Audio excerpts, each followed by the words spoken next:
भागवत तो आप सुनते रहते हैं, गोपी गीत भी सुनते रहते हैं।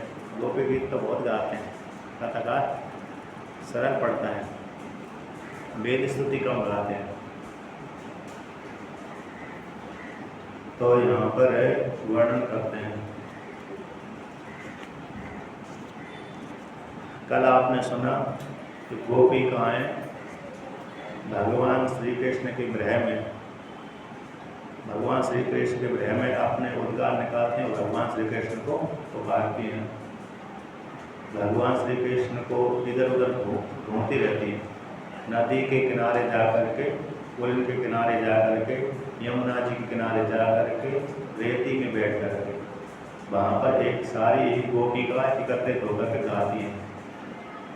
तो उसी के ही उनका जो उद्गार है, उन्हीं का जो कथन है, वही गोपी गीत के नाम से प्रसिद्धि को प्राप्त हुआ है। तो पिछले दिन प्रसंग आया था कि भगवान श्री कृष्ण यदि आप मानना ही चाहते हैं हमको, क्योंकि आधी रात को छोड़ चले गए, रात्रि को बुला करके छोड़ चले गए, तो यदि आप हमको मारना ही चाहते हैं तो पहले से क्यों हमको बचाया? पहले से नहीं बचाना चाहिए थी, क्योंकि आपने हमको कई बार बचाया है। जैसे सर्प से बचाया, अगस्त्य से बचाया, काली नाग से बचाया, अग्नि से बचाया। अग्नि से कब बचाया? जब काली नाग का मर्दन कर दिया था भगवान श्री कृष्ण ने, उसको भेज दिया रमण द्वीप में। इसके पश्चात रात्रि हो गई, सायंकाल हो गई, घर में नहीं पहुंच पाए, जहाँ पर उनका निवास स्थान रहा होगा नंदगांव आदि, तो वहाँ पर नहीं पहुंच पाए। तो वहीं वृंदावन में रात्रि भी व्यतीत किया। तो गर्मी का सीजन था उस काल में, तो अचानक रात्रि को आग लग गई। आग लग गई, यहाँ पर देवताओं ने आग नहीं कमल और राक्षसों ने आग नहीं लगाई, अपने आप ही आग लग गई। जैसे कोई आग जलाता है तो किसी कारण से, जैसे बांस का जंगल होता है तो घर्षण क्रिया से अपने आप ही बांसों में आग लग जाता है। बांस में जल्दी लगता है और अन्यों में तो कम लगता है, देर में लगता है, लेकिन बांस वाला जंगल जल्दी जलता है। तो उसी प्रकार से वहाँ पर ऐसे ही जंगल रहा हो उस काल में, तो अपने आप ही आग लग गई। अथवा कुछ भोजन आदि बनाया हो तो वही आग लग गई। तो वो तो सो गए थे सारे, खा पी करके सो गए थे, निश्चिंत हो गए थे। आधी रात को जैसी आग लग गई तो चारों तरफ घेर लिया भगवान, मतलब बाल वालों को, गाय को, सभी को घेर लिया आग ने। तो देखा कि बचने का कोई चांस नहीं था, अवसर नहीं था। तो सारे भयभीत होकर के कृष्ण की शरण में गए, हे कृष्ण हमारी रक्षा करो। तो भगवान श्री कृष्ण ने कहा अपने आप सभी लोग आँखों को बंद कर लो, अपने नेत्र को बंद कर लो। तो जब भगवान श्री कृष्ण ने ऐसा कहा तो उनकी वाणी को सुनकर के सारे ग्वाल वालों ने, गोपिकाओं ने, गोपियों ने आँख नेत्रों को बंद कर लिया। उसी काल में भगवान श्री कृष्ण उस आग को पान कर लिया, दावलन को पान कर लिया। तो जहाँ पर उन्होंने पान किया था उस कुंड का नाम दावलन कुंड है।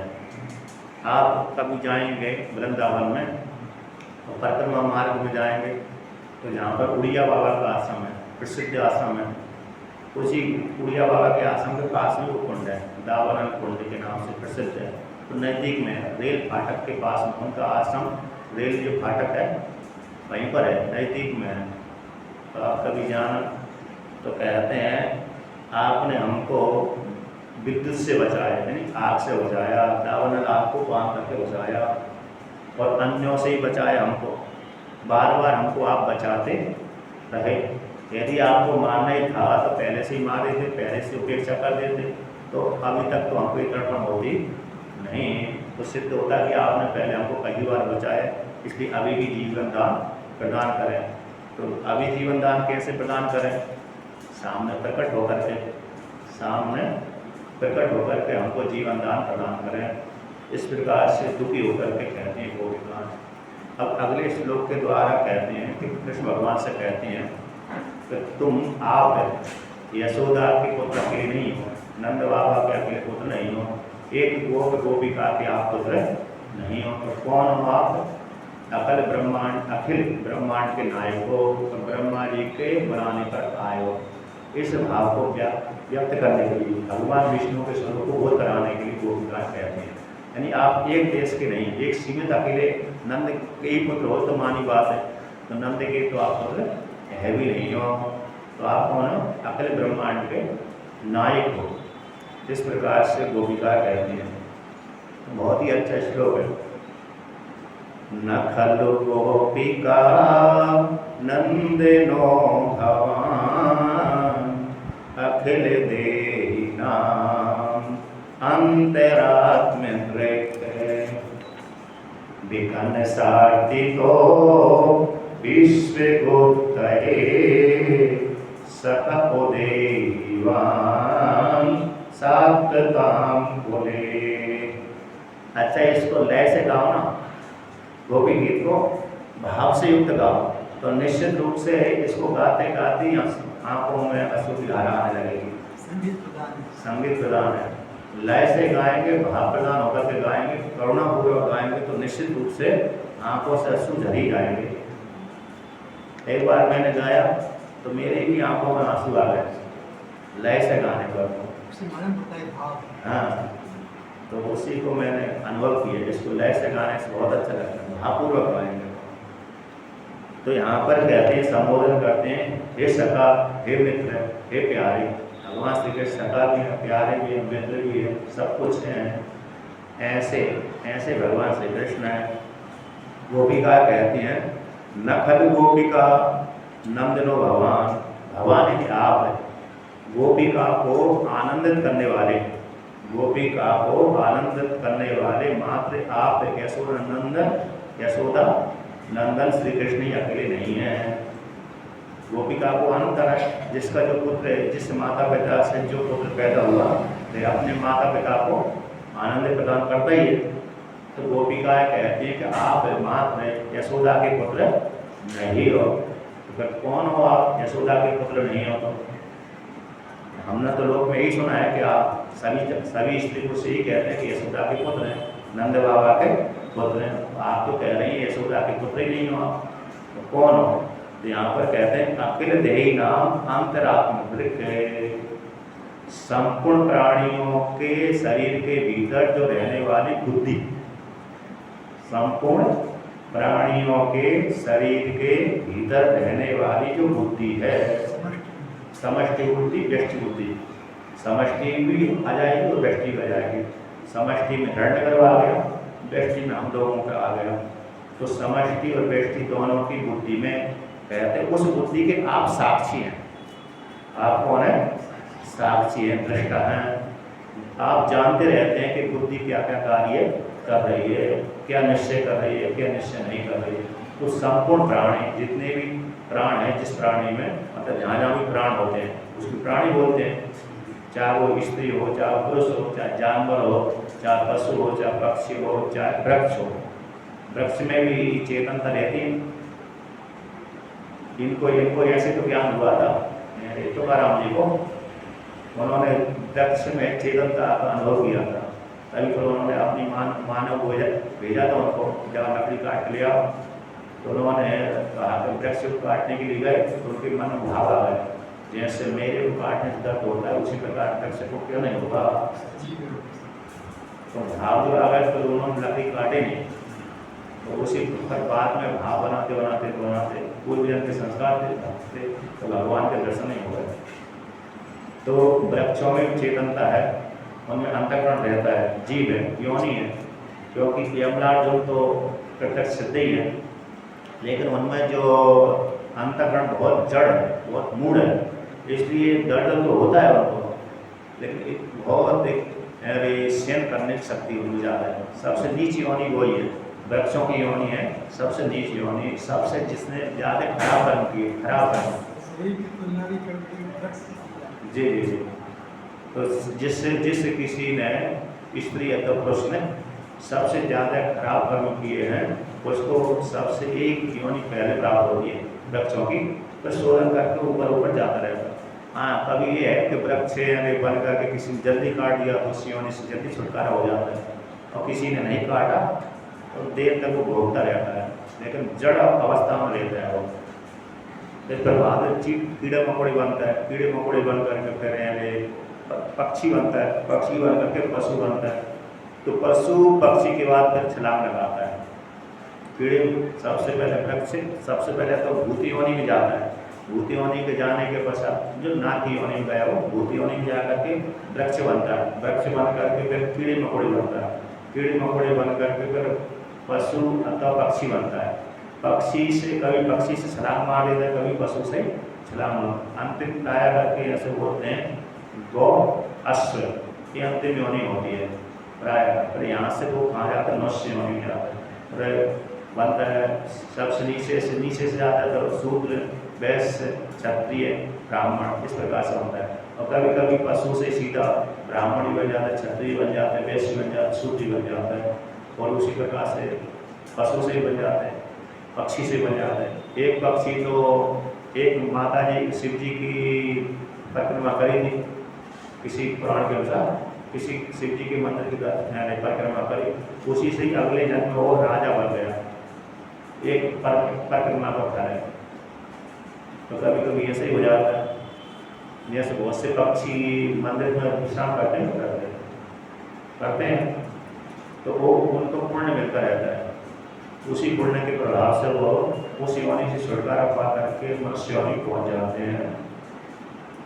इस प्रकार से और देखते रहते हैं, कहते हैं पूजा भी देखते रहते हैं। मंदिर में जो निवास करते हैं पक्षी, भगवान की पूजा भी देखते रहते हैं। पूजा देखने का बड़ा फल है और स्पर्श करने का फल भी है। पूजा का भी देखने का ही फल है। जो पूजा करता है उसका फल अलग ही है, लेकिन देखता भी है उसका भी उतना ही फल मिलता है। और बहुत से जहाँ पर शिव विष्णु भगवान के मंदिर होते हैं वहाँ तो हम देख ही सकते हैं।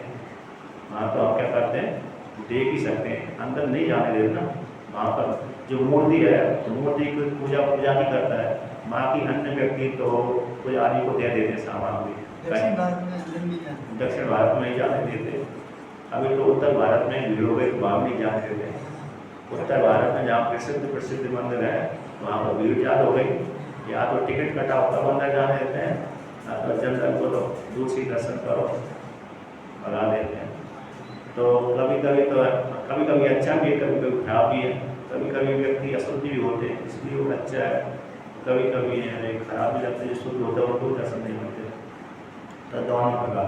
तो यहाँ पर कहते हैं कि आप कौन है, संपूर्ण प्राणियों के जो संपूर्ण शरीरों के भीतर जो बुद्धि है उस बुद्धि के आप साक्षी हैं। अखिल ध्येय नाम, संपूर्ण ध्येयों के अंतरात्मा बुद्धि, उस बुद्धि की दृक यानी दृष्टा, दृक यानी दृष्टा है। आप संपूर्ण बुद्धि प्राणियों की बुद्धि के साक्षी हैं। तो कौन हो गया, व्यापक ब्रह्म हो गए। तो साक्षी वही होगा जो व्यापक होगा। एक व्यक्ति जो देखता है तो वो परिचिन हो जाता है। एक अपने आप में अपनी बुद्धि को देख रहा हूँ तो हम एक देश पे हो गए, जीवात्मा संज्ञा हमारी हो गई। जब हमारी जो भावना हो जाए कि मैं आपकी बुद्धि में मैं ही देख रहा हूँ, आपकी बुद्धि में मैं ही देख रहा हूँ, मेरी बुद्धि में मैं ही देख रहा हूँ, जितने भी प्राणी वर्ग हैं सभी प्राणियों के हृदय में रह रही है बुद्धि, उस बुद्धि को मैं ही देख रहा हूँ, तब उसकी व्यापक दृष्टि हो गई। समष्टि बुद्धि हो जाने से ब्रह्मी हो गया।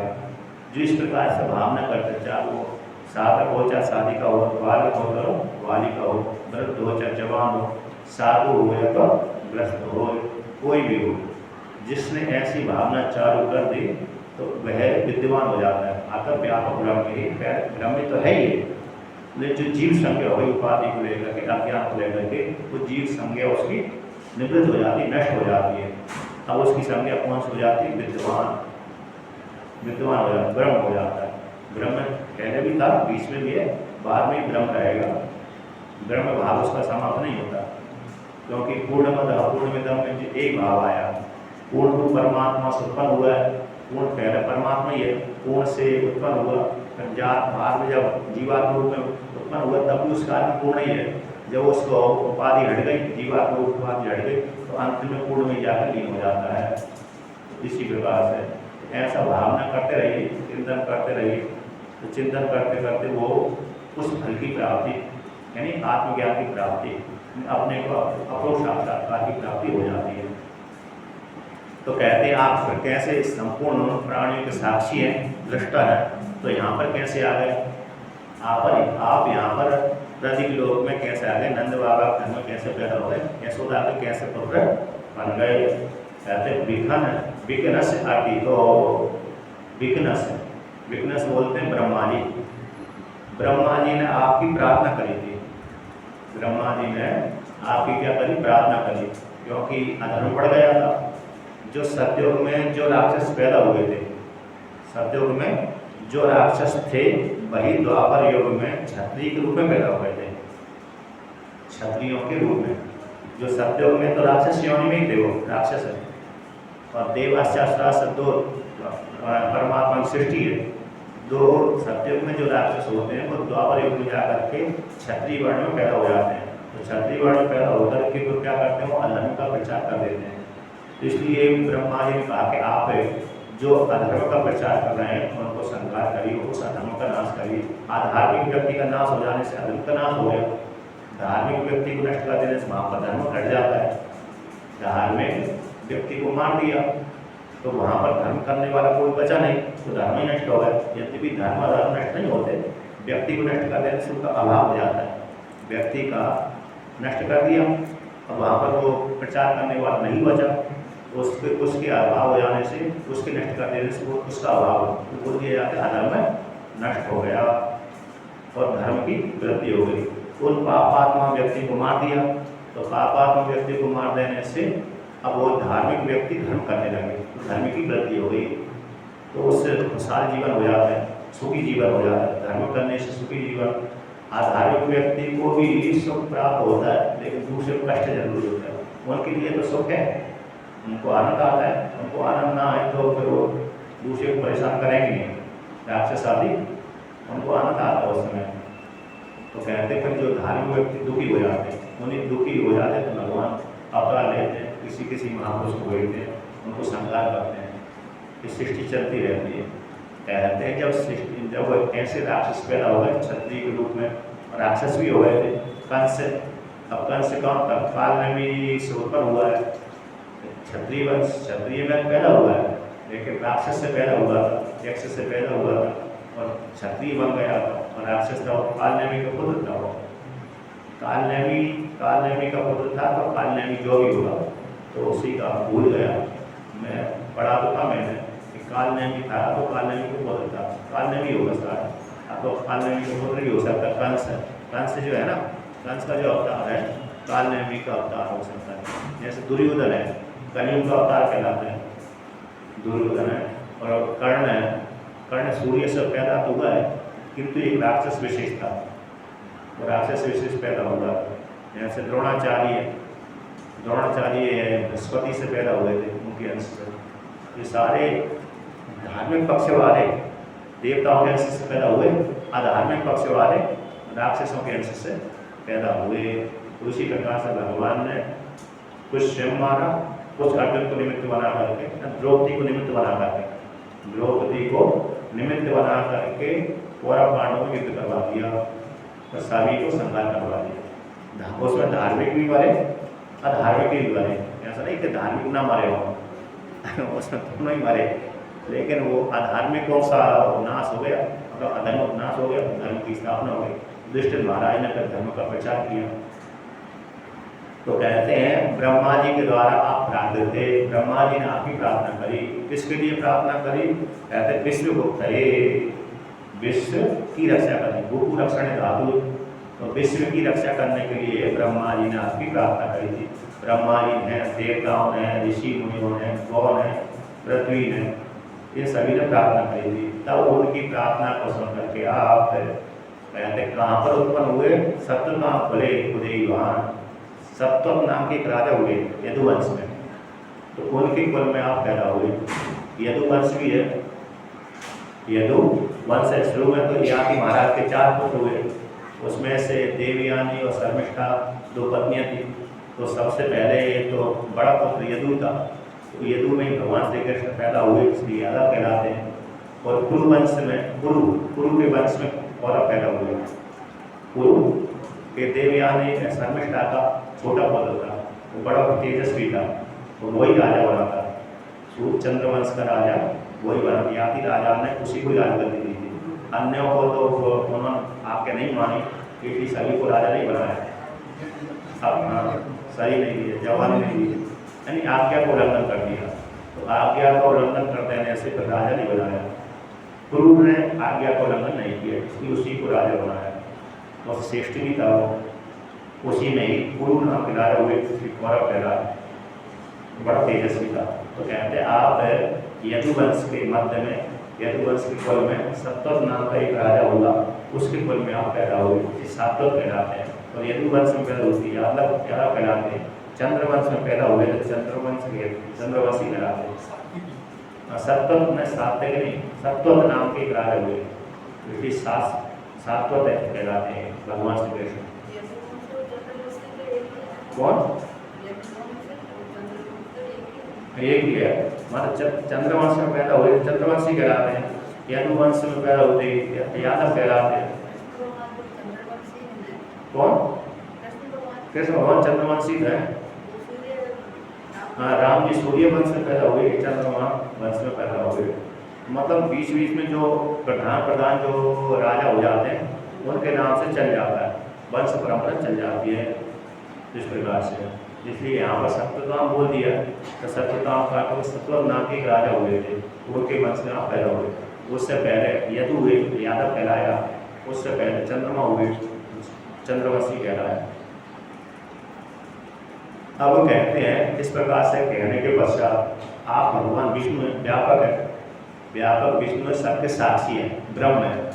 अब ऐसे ब्रह्म साक्षी का विष्णु का जो चिंतन करेगा, जो कोई भी साधक साधिका, स्त्री अथवा पुरुष, बालक अथवा बालिका चिंतन करेगा तो उससे क्या हो जाएगा, अभय पद की प्राप्ति हो जाएगी, वो भय की निवृत्ति हो जाएगी। इसको निमित्त बनाकर, क्योंकि भगवान विष्णु रूप से वर्णन कर दिया।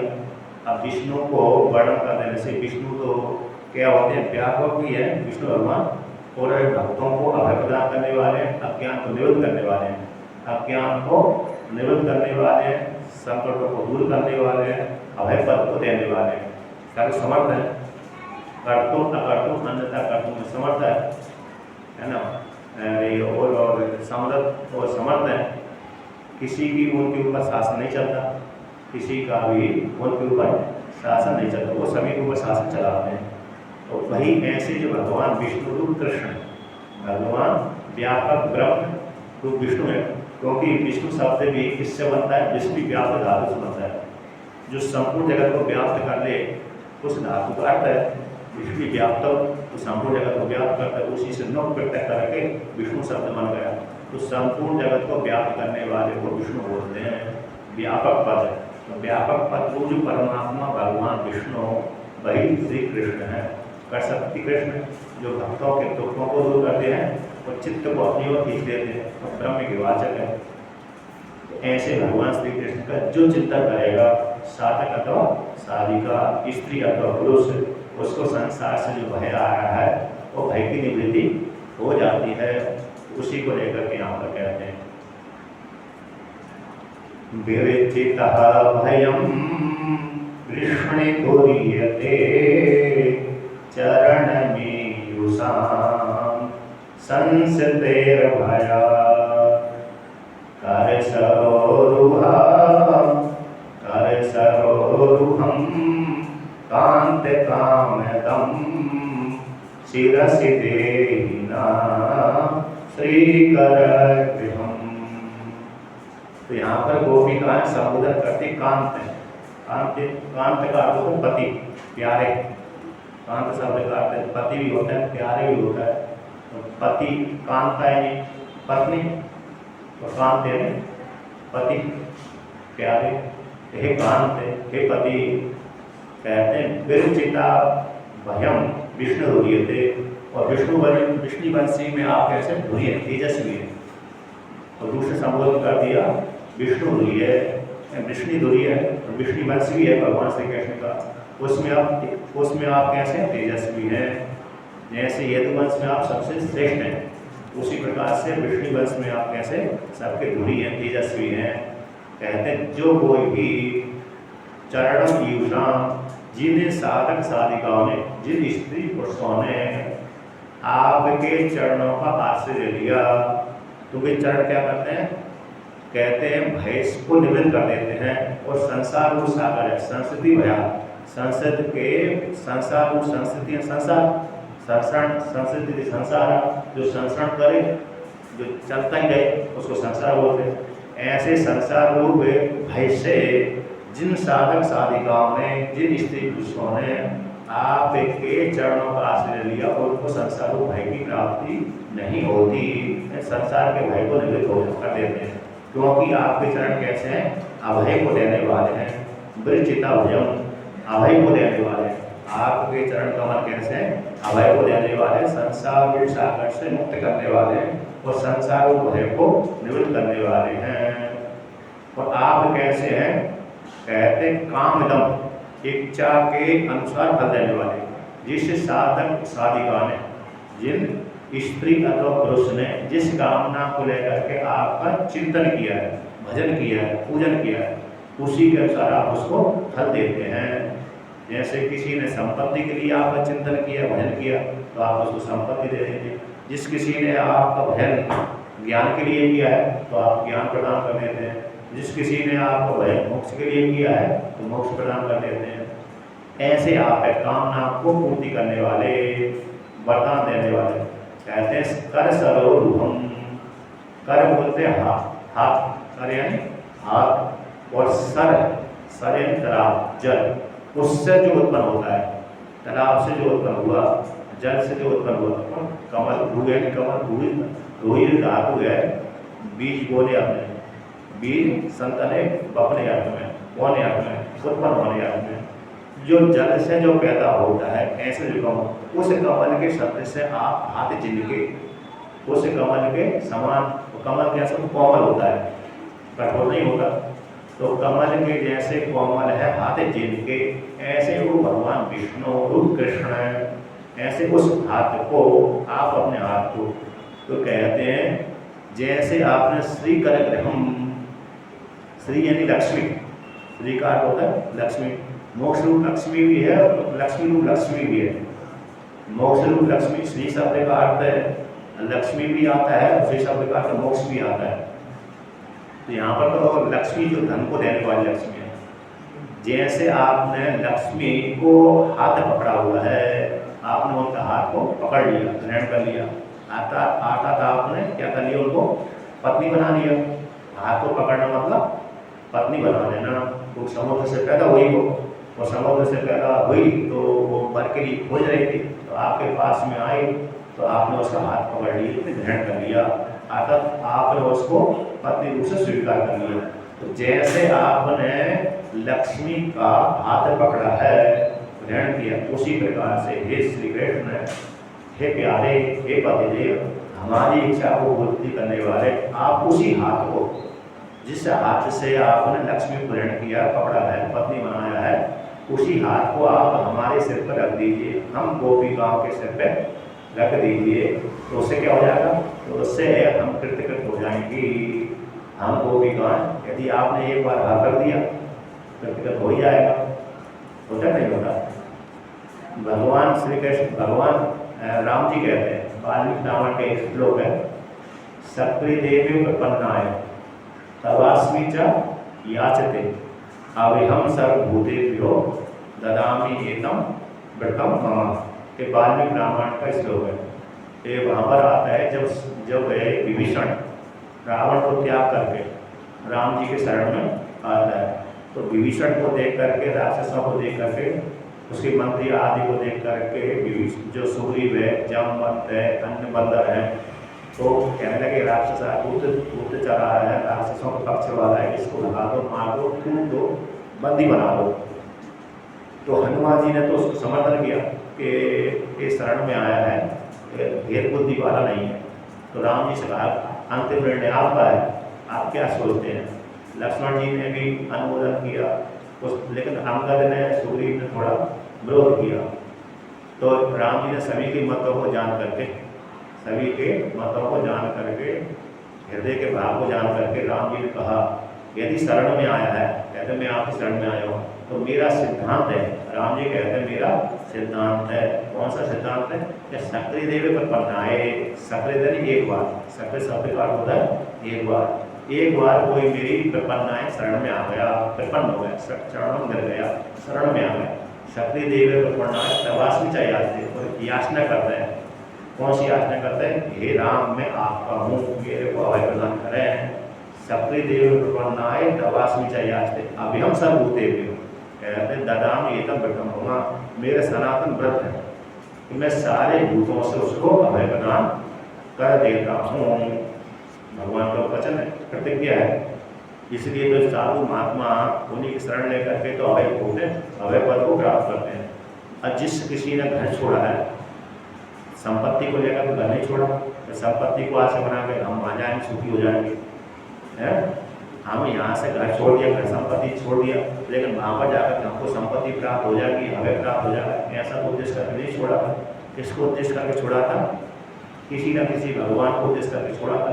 चाहे राम को उद्देश्य करके छोड़ा, चाहे कृष्ण को उद्देश्य करके छोड़ा, चाहे शिव जी को उद्देश्य करके छोड़ा, तो भगवान को ही तो उद्देश्य करके छोड़ा। तो सारे भगवान का ये भी सिद्धांत है, जो मेरी शरण में एक बार आ जाता है तो मैं उसको सारे भूतों से अभय प्रदान कर देता हूँ। ये भगवान का सिद्धांत है। शिव जी का वही सिद्धांत है, विष्णु भगवान का वही सिद्धांत है, राम का वही सिद्धांत है, कृष्ण भगवान का भी वही सिद्धांत है। ये रामायण का श्लोक है, शिव पुराण दूसरी प्रकार से आता है, शिव पुराण में भी आता है, ऐसे श्लोक आता है, लेकिन थोड़ा शब्द बदले हुए हैं, अन्य पुराणों में आता है। तो वाल्मीकि का रामायण का अच्छा है। सकृदेव प्रपन्नाय तवास्मी चाहिए आसते अभिनव सर्वभूतेभ्यो ददाम्येतं व्रतम मम। तो आप मेरी शरण में जो कोई भी एक बार आ जाता है, तो राम जी कहते हैं मैं उसको सारे भूतों से अभय कर देता हूँ। पृथ्वी जल तेज वायु आकाश के पंचभूतों से अभय करती है।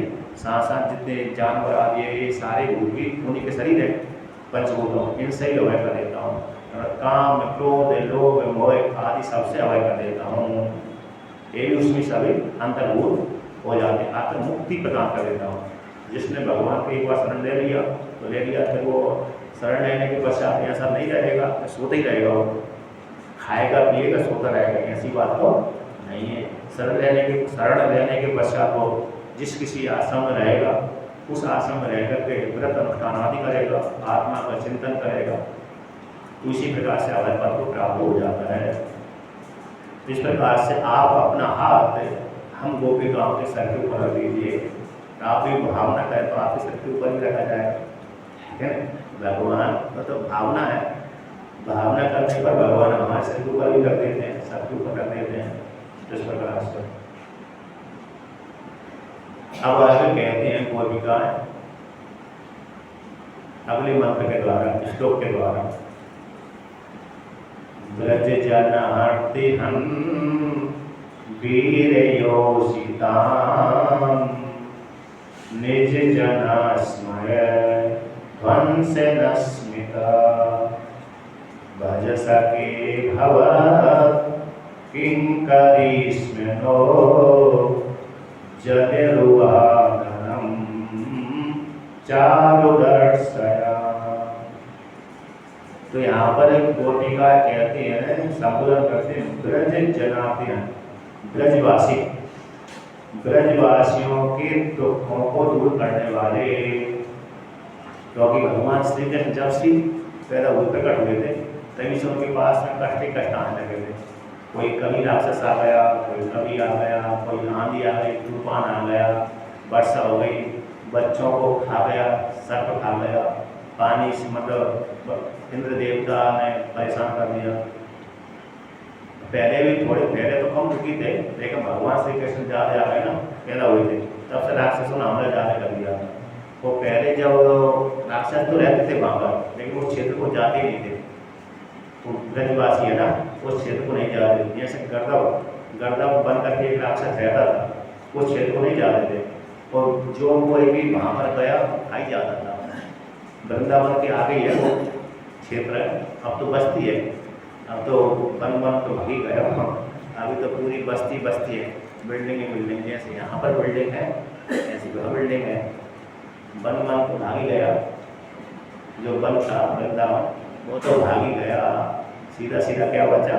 बहुत सारे प्रयोजन तो हो गए हैं, बहुत बड़े बीत गए, प्रयोजन तो अनिवार्य। लेकिन हाँ इतना अकेला है, आकाश वही है पृथ्वी वही है और यमुना जी वही है, पर वो धाम है। तो धाम क्षेत्र में जाने से वो पुण्य मिलेगा, वही पुण्य मिलेगा जो पहले मिलता था, वही पुण्य आज भी मिलेगा, क्योंकि भगवान का वचन है। तो भगवान का वचन है तो उसी का सब फल मिलेगा। और व्रत है, धाम के रूप से सेवन करने पर धाम जैसे ही फल मिलता है।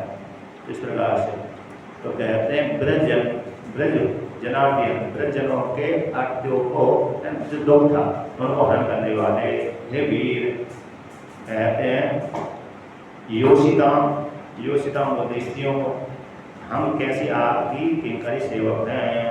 तो कहते हैं निज जन इसमें ध्वंसन स्मृता, आपके जो परिवार वाले हैं, आपके भाई बंधु परिवार वाले भक्तगण हैं, भक्तगण भी परिवार वाले भी सज्जन भी ब्रजवासी भी, जिस किसी को भी अहंकार हो जाता है, जिस स्त्री को अथवा पुरुषों को अहंकार हो जाता है, आपके भक्तों को अहंकार हो जाता है अथवा अन्यों को भी अहंकार हो जाता है, सभी को होता ही रहता है।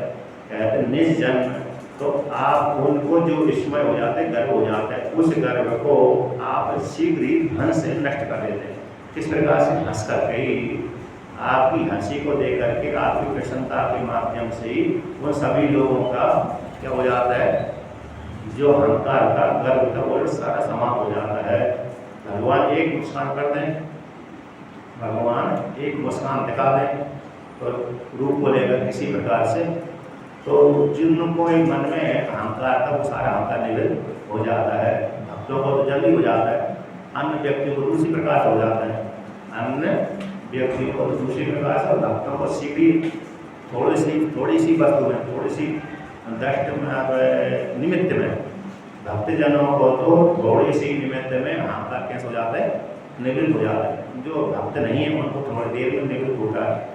तो सारे प्राणियों के गर्व को नष्ट करने वाले हैं। हे सके, हम कैसे हैं? आपकी किंकरी हैं, हम कैसे हैं? आपकी किंकरी, आज्ञा करने वाली, आज्ञा को पालन करने वाली दासियां हैं।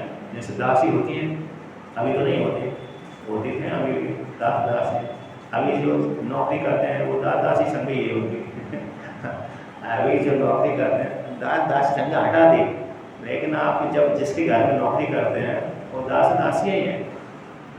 क्या सही बात है, भले वो नौकरी, हम नौकरी कर रहे हैं, जॉब कर रहे हैं, वो बात अलग है, लेकिन वो संज्ञा तो वही है। आप उसकी पहले ज़्यादा रूढ़ था उसमें दासी को लेकर के, अभी जो रूढ़ हटा दी दासी सब हट गया, लेकिन वही है। तो कहते हैं जो हम आपकी दासी हैं, आज्ञा पालक हैं। तो अभी भी तो बोलते हैं, वैष्णव महात्मा को दास लगाते ही हैं, वैष्णव महात्मा क्या करते हैं, अपने आगे दास लगाते हैं।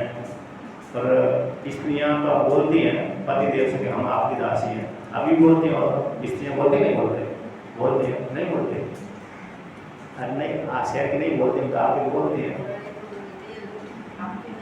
अरे पुरानी तो बोलती है, सर्विस करने वाला, अच्छा अभी नहीं बोलती होंगे, लेकिन आपकी तो अभी बोल देती है ना। स्त्रियाँ बोलती हैं हम आपकी दासी हैं, आप हमारे स्वामी हैं। तो यहाँ पर कहते हैं हम आपकी किंकरी दासियाँ हैं।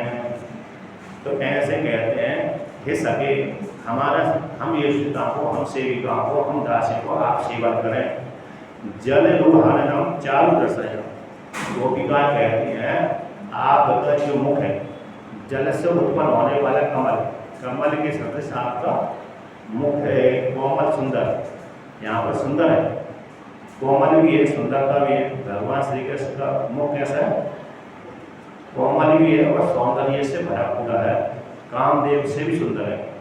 ऐसे आपका जो मुख है सुंदर, उस मुख को हम स्त्रियों के लिए, हम सेविकाओं के लिए आप दर्शन कराएं, उस चेहरे को सुंदर मुख का दर्शन पान कराएं, क्योंकि हम आपके मुख को देखे बिना ना देखने का तड़प नहीं है, उसे हमारी तड़प को मिटा दीजिए, जिससे हम आपका चेहरा देख करके, मुख देख करके उसका पान करने लगे। तो इस प्रकार से गोपिकाएं भगवान श्री कृष्ण से प्रार्थना करती हैं। और भी कहते हैं कि आपका जो भजन करते हैं, जो साधक आपकी शरण में चला जाता है, उसके सारे पाप निवृत्त हो जाते हैं। तो पाप निवृत्त हो जाते हैं। जो भक्त, जो भी स्त्री अथवा पुरुष भगवान की शरण में जाएगा तो उसके पाप निवृत्त हो जाएंगे। इस प्रकार इस निमित्त को बना करके कि आपके चरणों का अनुमोदन करने वाला, आपके चरणों में आश्रय लेने वाला निष्पाप हो जाता है। आपके चरण इस प्रकार के फल देने वाले होते हैं। तो उसी को निमित्त बना करके यहाँ पर गोपिकाएं क्या करते हैं, भगवान श्री कृष्ण को पुकारते हैं। प्रणतते हि नाम पापकर्षणं कृणचरानुगं श्रीनिकेतनं फणिफणार्पितं ते पदाम्बुजं कृणुभुजे सुना कृन्दिहृच्छयम्। गोपिकाएं कहती हैं कि जो कोई भी स्त्री अथवा पुरुष, स्त्री हो अथवा पुरुष, साधक हो अथवा साधिका हो, बालक हो अथवा बालिका हो, जो कोई भी देहधारी हो, शरीर धारण करने वाला हो, जिस किसी व्यक्ति ने, देहधारी व्यक्तियों ने आपको प्रणाम कर लिया, प्रणत देना, जैसे ही वो प्रणाम करते हैं तो उस प्रणाम करने का फल क्या है, तो पाप कर्षणम, आप उसके पाप को खींच देते हो, नष्ट कर देते हो। जो भी जैसे हम मंदिर में जाते हैं तो मंदिर में जाने का फल क्या है कि हमारे पाप निवृत्त हो जाते हैं। प्रणाम करते हैं, साष्टांग प्रणाम करते हैं, पंच प्रणाम करते हैं, हाथ जोड़ते हैं, कई प्रकार के प्रणाम होते हैं। एक साष्टांग प्रणाम होता है और एक 5 अंगों वाला प्रणाम होता है। एक सीधा हाथ जोड़ लेते हैं, एक पैरिंग पढ़ लेते हैं, स्पर्श करते हैं। जैसे स्त्रियों के विषय में तो वहाँ पर वर्णन आता है तो साष्टांग प्रणाम ना करें। पुरुषों के लिए तो विधान है साष्टांग प्रणाम करने का, लेकिन स्त्रियों के लिए निषेध किया गया, क्योंकि पार्वती में प्रति माता ने भगवान विष्णु से कहा कि मैं 2 व्यक्ति को सहन नहीं कर पाता, दो को मतलब जो स्त्रियाँ मेरे को साष्टांग प्रणाम करते हैं उनके स्तनों को भाग में सहन नहीं कर पाते। एक तो ऐसा बोला विष्णु भगवान से। दूसरा कहा जो व्यक्ति शालिग्राम शिला को नीचे रख देता है, जैसे नरदेवता शिला को शालिग्राम शिला रख देता है, नीचे रख देता है, तो बिना पात्र के, बिना आधार के, तो उसके भाग में सहन नहीं कर पाती। तो आप एक अनुमति दें और नियम लगाएं। तो भगवान श्री कृष्ण ने नियम लगा दिया, विष्णु भगवान ने, तो कोई भी शालिग्राम शिला को नीचे नहीं रख सकता, किसी न किसी पात्र में, आसन में होना चाहिए। उसी प्रकार से शिवलिंग भी है, नरदेश्वर आदि, उसी प्रकार स्त्रियों को निषेध कर दिया कि आज से कोई स्त्री साष्टांग प्रणाम नहीं करेगी, जो करेगी दोष विभाग होगी। इसलिए उसी दिन से स्त्रियों ने प्रणाम करना, मतलब साष्टांग प्रणाम करना बंद कर दिया। पहले करती नहीं होगी, तभी तो प्रति माता ने भगवान विष्णु से इस प्रकार से कहा। नहीं करती तो भगवान प्रति माता नहीं बोलती, तो करती नहीं होगी पहले, उसी को देख करके। तो जो स्त्री अथवा पुरुष आपके प्रणाम करता है तो प्रणाम करने का फल है कि आप उसके पापों खींच लेते हैं। और आप कैसे श्री निकेतनम, लक्ष्मी के आश्रय दाता है।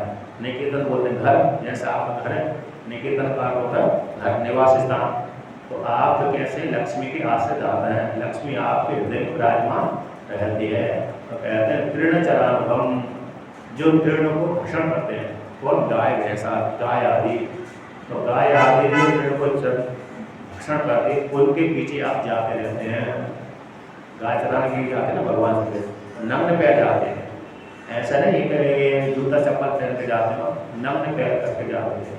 हाँ, ये जरूर बात है, भगवान श्री कृष्ण कांटे नहीं लगती होंगी, प्रति माता जैसे कोमल कोमल कोमल कर देती होगी।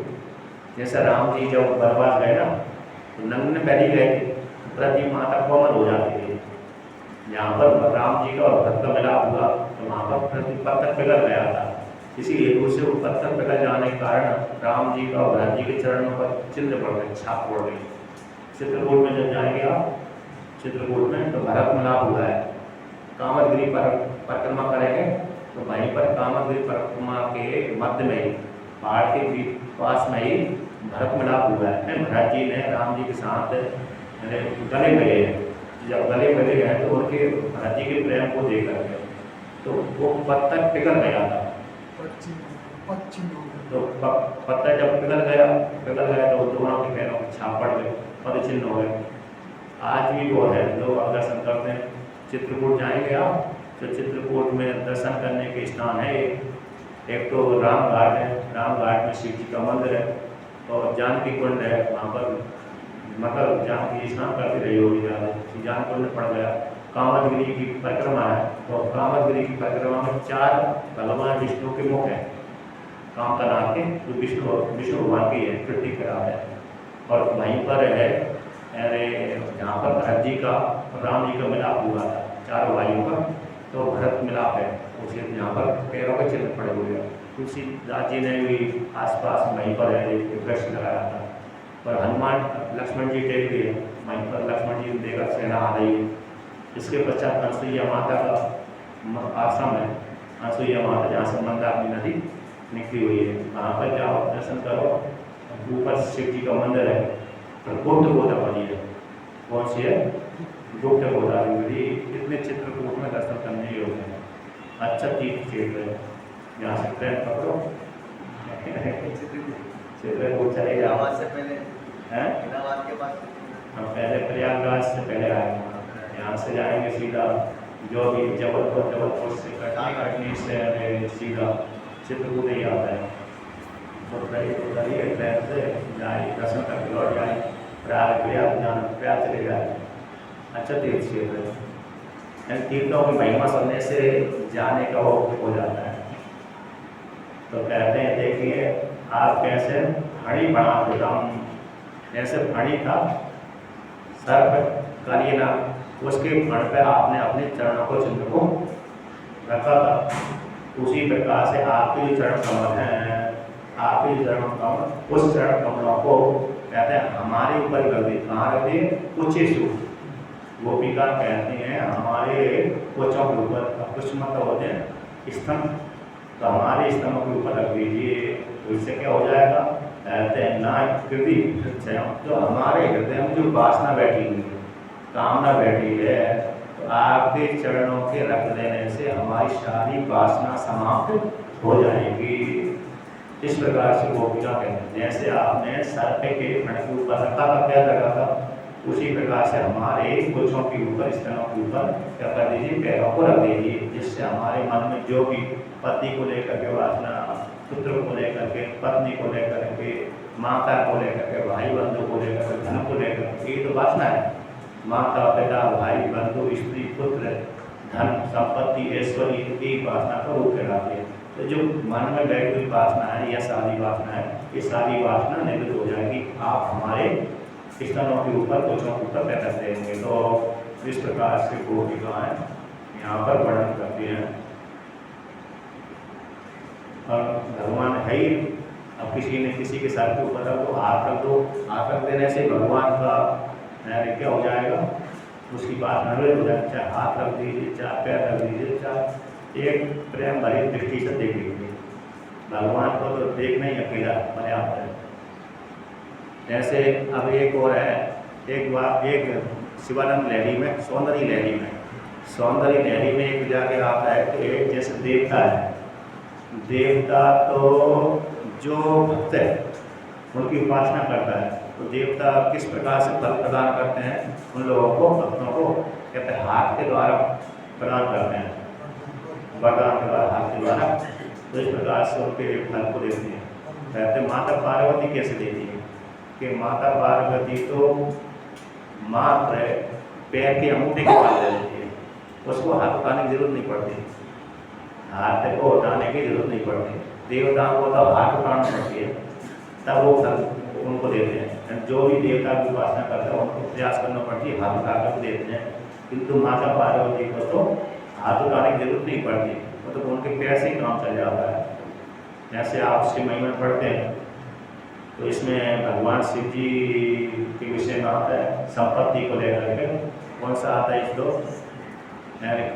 मोक्षा कटवांगम परशु, मोक्षा कटवांगम परशु बड़ा भीति हस्ता प्रसन्न। तो इसमें वही है ना, मोक्षा कटवांगम। तो बूढ़ा बैल है, कटवांग है, विभूति है, रुद्राक्ष माला है, ये 7 अंग है। अजिन आदि है, बागम बता दिए। कहते हैं इनके पास में कितनी संपत्ति है, इतनी सी संपत्ति है, अब इनकी उपासना करने वाले को क्या फल मिलेगा, क्या देंगे? अरे हम उपासना उसी की करते हैं जिसके पास संपत्ति हो।